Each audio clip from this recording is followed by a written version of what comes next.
All right, so number one asks, a particle moves along a line so that its position at any time t is greater than or equal to 0 is given by the function s of t equals t cubed minus at squared plus 20t minus 16, where s is measured in meters and t is measured in seconds.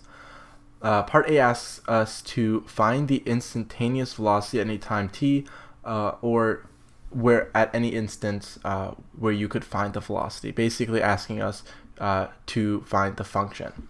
So we know that the derivative of position is equal to the velocity function. And to find the velocity function, we would just do a normal power rule on the position function. So it would be 3t squared minus 16t plus 20. And that would be our answer for part A. Part B asks for the acceleration. So we know that the derivative of our velocity function will yield acceleration. So we, again, normal power rule, it would be 6t minus 16. And that would be the acceleration for 1b. 1c asks us when is a particle at rest. And we know a particle is at rest when the velocity is equal to 0. So we're going to take this function right here that we derived from our position function, and we're going to set it equal to 0. So we're going to have to factor the function to make it a little easier.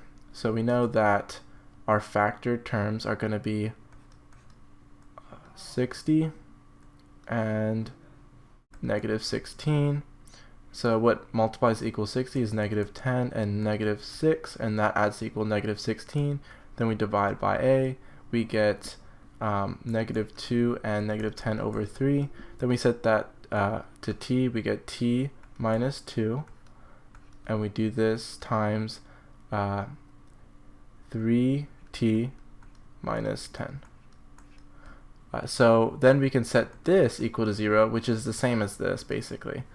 And when we do that, we find out that t equals 2, and t equals, add the 10, divide by 3, 10 over 3. So at these two time periods is when the particle is at rest, because we solved it for 0 for the velocity function. Part D asks us, what is the displacement of the particle for the first 3 seconds? So to solve for displacement, you're basically looking for the change in position, or in other terms, it would be the change of from point B minus the change in point A. So to solve this, we would substitute in 3 for B and 0 for A, and we would solve, we would substitute in these numbers into our position function. So S of 0 is going to give us negative 16, and we have S at 3, and that is going to give us, let's see, 27 minus 72 plus 60 minus 16. And this will simplify to equal negative 1. So then we can basically subtract our second term minus our first, and we know that if we're subtracting a negative, it's positive, and our displacement is going to be equal to 15 because we're adding these terms. Question 2 gives us an example of a rock thrown vertically upward from a 7-meter alien on the moon, and it's at a velocity of 48 meters per second. It reaches a height of s of t equals 7 plus 48t minus 0.8t squared meters in t seconds. So part A is asking us to find the velocity of the rock and its acceleration as functions in time. So basically the same thing we did with the first question, just with different numbers.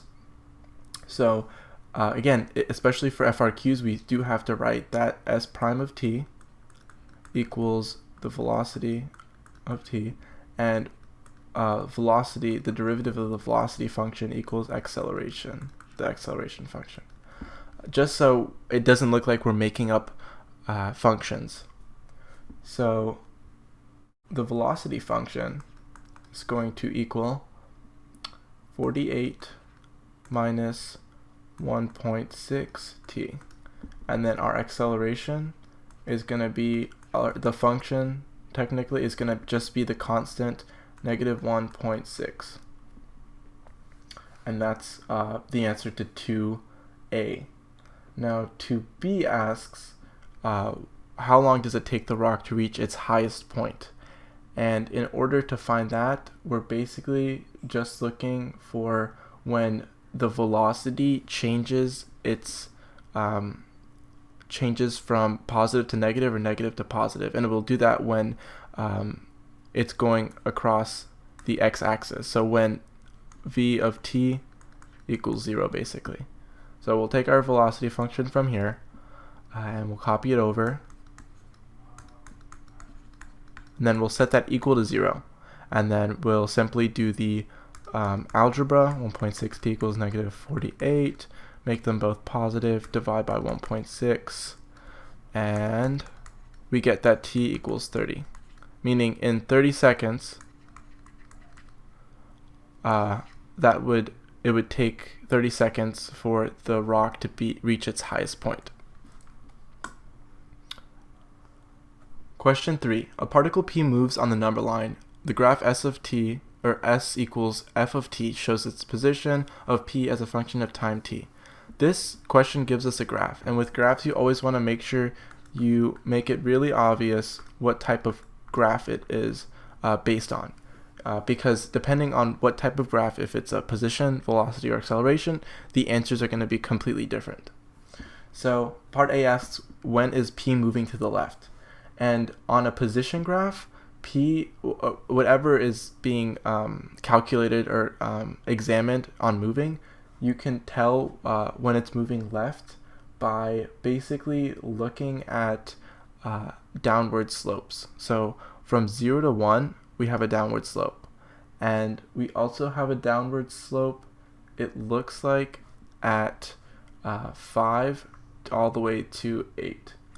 So these are both downward slopes, and these are both when P would be technically moving towards the left, because it's getting farther away from the origin and it's going on the left side. So when t equals 0 to t equals 1, and when t equals 5 to t equals 8, that is when it is moving left. Now part B basically states the exact opposite. When is it moving right? And thankfully it's pretty simple, because it's just the exact opposite of what we did. Instead of looking at a downward slope, we are looking at a upward slope, and that is visible right here from 8 to 9, and also from 1 to 3. So when t equals 1 to t equals 3, and from t equals 8 to t equals 9, that's when it's moving right. See, when is P standing still? P is standing still from basically 3 to 5. It's being constant. It's not moving at all. The slope of this is 0. So it's, if you wanted to look at the velocity function at that point in time for the position, let me just give an example right here. If this is the position function, the velocity function, when the slope was at 0, would cross the x-axis, because it's the derivative of this function on the graph. So P is standing still basically from t equals 3 to t equals 5. Part 4, or number 4, is another graph, and it basically asks or shows the velocity of a body moving along a coordinate line in meters per second. So we know this is a velocity. That's a velocity graph. And now it's asking us some more questions. The first one is, when does the body reverse direction? Now, for velocity, the body's reverse direction basically when it crosses the x-axis and keeps going. If, let's say, this graph was in a shape like this, it would not cross, and we pretend that this does not cross down here, because it is a little bit in this example, but if it doesn't touch or go below the x-axis, then technically it is not in the reverse direction. So only when a line goes through the x-axis is when it technically is going to the reverse direction, or when the velocity is going negative. So it's going in the reverse direction at t equals 4, and at t equals, looks like 8, right here and here. Part B asks us, when is the body moving at a constant speed? So again, now it's asking about the same graph, but just at a constant speed, and it would be moving at a constant speed around 6 and 7. When anything is constant, it's normally referring to when the slope is 0. So at t equals 6 to t equals 7, it's going at a constant speed. Part C, what is the body's maximum speed? To find speed, you have to keep in mind that it is the velocity, but velocity can be negative and speed can't. So that basically means that the velocity, or the absolute value of velocity, equals speed. Meaning, if this graph didn't look like this and it looked more like something like this and went down to where it's -4 right here, technically the maximum speed would be 4. Even though it's negative, it might be lower, a lower velocity, it's still, its absolute value is a larger number. So just keep that in mind when doing more complex graphs. But for this one, the maximum and the minimum, they're both 3. So the body's maximum speed would be 3. Make sure you include your units, meters per second. That's the answer for that one. Okay, part 4D. At what time interval or intervals is the body slowing down? So keep in mind that you'll have to memorize that when the velocity is positive and when the acceleration is negative, or vice versa, it would always be slowing down. And if both the velocity and the acceleration were positive, or when both of them were negative, it means it is speeding up. Basically, understand that if it's different signs, it's slowing down. If it's the same sign, it's speeding up.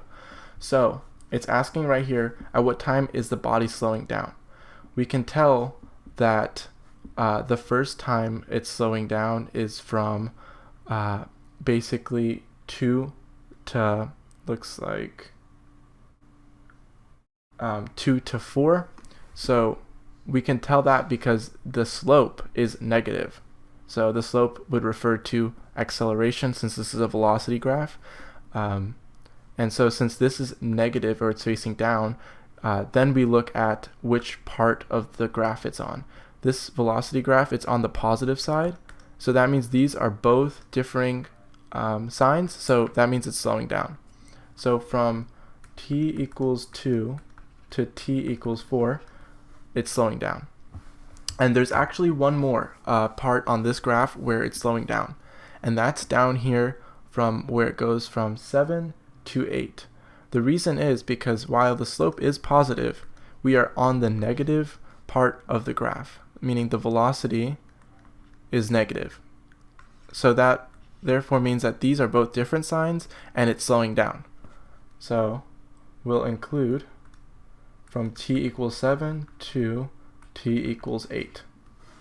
The graph is, or the particle is slowing down.